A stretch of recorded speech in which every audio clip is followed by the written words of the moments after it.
Welcome to the Stephen Mansfield audio podcast.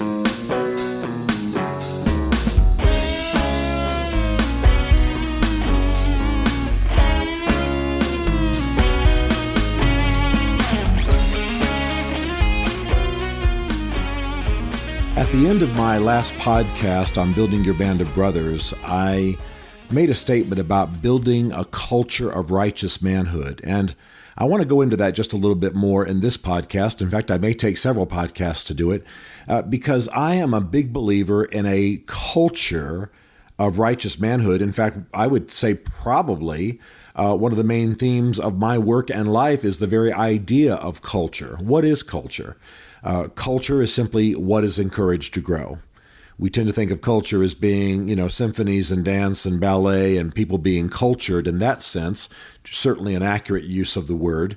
But culture is essentially what is encouraged to grow. It's the, to put another definition to it, it's the externalization of the values that we have. It's what flourishes within the context of values and beliefs that we practice. So what's encouraged to grow? It's pretty simple to illustrate. If you have a family that is constantly putting each other down, and it's real fun to wound somebody and reduce them to tears, they're creating a culture of pain and bitterness and verbal assault. Their whole house is permeated with it. Their kids will go out into the world with it. They will taint marriages, etc. It's a culture. On the other hand, if you got a home that's built on mutual encouragement and the value of each individual and the glory of their gifts and the unique way that they're made, well, you're building people who are going to go out confident and strong and call out the best in others. Why? Because they've been immersed in a culture in which what was encouraged to grow was every good thing about them. That's what was encouraged to grow, a culture. Well, I believe that the goal that we have here of building a culture of righteous manhood means taking a serious look at what we are encouraging to grow in our relationships as men. You know that in my podcast, I said that every man needs to build a band of brothers, and I'm so committed to that idea that I'm actually going to write a little booklet on it here soon that I hope to just get out there by the millions, because every man needs a band of brothers. But what is it that builds a culture of righteous manhood? What is a culture of righteous manhood? How does it work? How does it start? How does it take hold in a man's life? I want you to know that the beginning of sensitivity in a male, the beginning of awareness of what righteous manhood is, what it can be, how they need to step up to it from where they are in their lesser lives, can happen in such an almost seemingly incidental way that it's just astonishing, the power of it. I was sitting with a bunch of my friends the other night, late night at a guy's house, and one of the guys said, "Hey, let's all go around the room. Tell us what it was. What was that first experience that first sort of launched you into righteous manhood, that first made you realize that there was a thing like great manhood and that you weren't living it and should, or that moment when you got awakened to it." Man, it was fascinating to hear the stories. I told mine. I have a number of them, and I've shared some of them in books and articles, but there's one I've not really shared. It's very simple. I remember when I was in the 8th grade, actually I was in the 7th grade, and I was living in Fort Leavenworth, Kansas. My father was an Army officer, and he was going to CNGS, Command and General Staff College. And I remember that my teacher was a man named Mr. Sawyer. And during the school day, I had told a lie, and Mr. Sawyer had asked me to stay after school.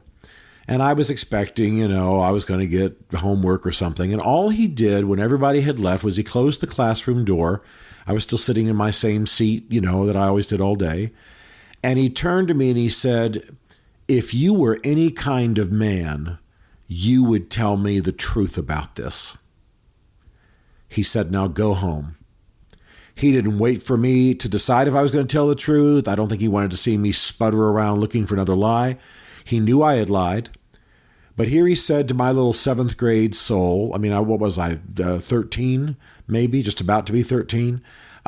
He said, if you were any kind of man, you would tell me the truth about this. Now go home. I got to tell you, that walk home was like the Bataan Death March. I walked home knowing that I had lived beneath some standard that he valued, knowing that I even valued it, but didn't know how to walk in it. Somehow, instantly, with that short phrase, the idea that truthfulness and manhood was connected, it was just seared into my brain. Another friend sitting at that get-together the other night, he won't mind me telling his story, I won't give his name, he said that he was young and dumb and newly married, and he was about 45 minutes late for a rehearsal, wedding rehearsal. And when it was all over, a man who would become his pastor and who was known as a pastor to young men at the time, walked out in the parking lot, took him by the lapels, and said, "Don't ever do this again. This is wrong. This is beneath you. You don't show up 45 minutes late and make people wait for you. This is wrong. Don't ever do it again. Be a man." And suddenly in his mind into his brain was seared the idea that a man keeps his word, that a man is on time, that a man is disciplined. Just those short words, boom, landed in his brain. I've shared another one out of my life. It's another time that manhood kind of awakened in me a bit. In fact, it may be the first one. And I've written about this in some articles that are fairly well known. But when I was very young, maybe only 5 years old, my father, we were living in Germany. We were heading into the family car, I think, to go out and eat at the officers' club. And my father suddenly turned to me. He was in his uniform, always impressive, and said, "Son, open your mother's door for me, will you?" Well, it was the way that he said it and the moment. And my mother was a big, strong woman. She was elegant, but she was, much taller than me and strong and played tennis. And my father knew that my mother was more capable of opening the door than I was. But when he said, "Please open your mother's door for me, please," I felt like I was on a commission from the major, from my father, to do a man thing in behalf of my mother. And I got to tell you, that could have only taken 5 seconds, 10 seconds to actually do, but it made me a partner in the business of manhood in taking care of my mother. And I was so proud of it. I'm sure I had to struggle to get the door open, and then I probably closed her dress in the door and she had to open it again. And then I had to struggle to get in my own seat in the back of the car. I was only 5. But man, my father enlisting me in an act of chivalry regarding my mother awakened something in me, and it caused me to think about my mother, manhood, my father, and my role in all of it much differently. That's all it takes to awaken a man to manhood. I've also shared in my book, Mansfield's Book of Manly Men, that when I was newly graduated from college and went out to West Texas, old Texas men would talk like this. "Well, if he was any kind of man, he wouldn't do that." Well, a man would know what to do. They just talked about a man, what a man would do, what kind of man a certain guy wasn't. It was funny, and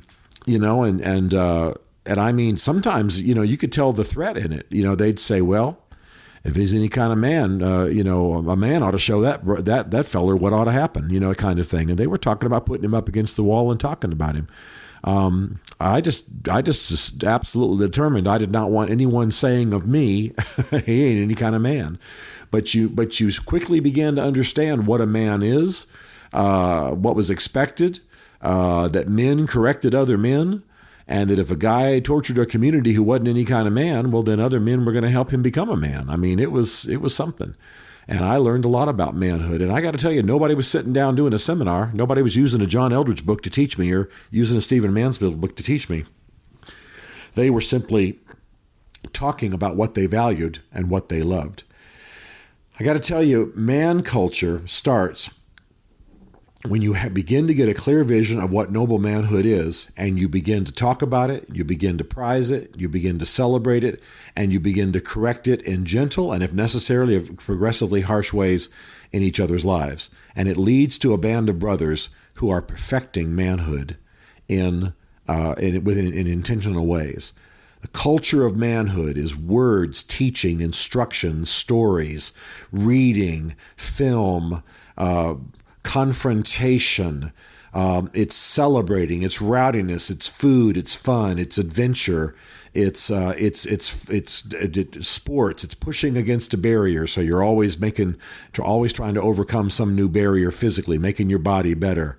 It's getting better at everything you do, from loving your wife to grilling the steaks, to doing your job, to making more money, to learning how to care for the things in your house and how to do the wiring, et cetera, et cetera. It's reading the books you need to read to stay up on what's happening in our society. But it's doing it in league with other men, doing it in a band of brothers. And that band of brothers becomes the band of men you, in a sense, go to war with. It becomes the band of men into which you initiate your son or sons. It becomes the team that's got your back as you raise a righteous daughter and love your family well. There's a whole lot more to say about this, but the culture of righteous manhood is simply about changing what you are encouraging to grow in your life, in the arenas that you are responsible for, and amongst and with a band of men who are going to share that culture with you. It's one of the most exciting, transforming, and quite frankly, success guaranteeing things you can do. And it just makes life fun and rich. Stephen Mansfield is a New York Times best-selling author, a popular speaker, and a frequent faith and culture commentator on CNN, Fox, and the Huffington Post. His groundbreaking books on faith and society include The Faith of George W. Bush, The Search for God in Guinness, Mansfield's Book of Manly Men, and The Miracle of the Kurds. You can learn more about Stephen at stephenmansfield.tv and greatman.us, and connect with him on Facebook and on Twitter under the name Mansfield Writes. The Stephen Mansfield podcast is produced by Isaac Darnell, who also wrote, performed, and produced the Rockin' Podcast theme song. Be sure to rate the Stephen Mansfield podcast in the iTunes Store. This is a Chartwell Literary Group production.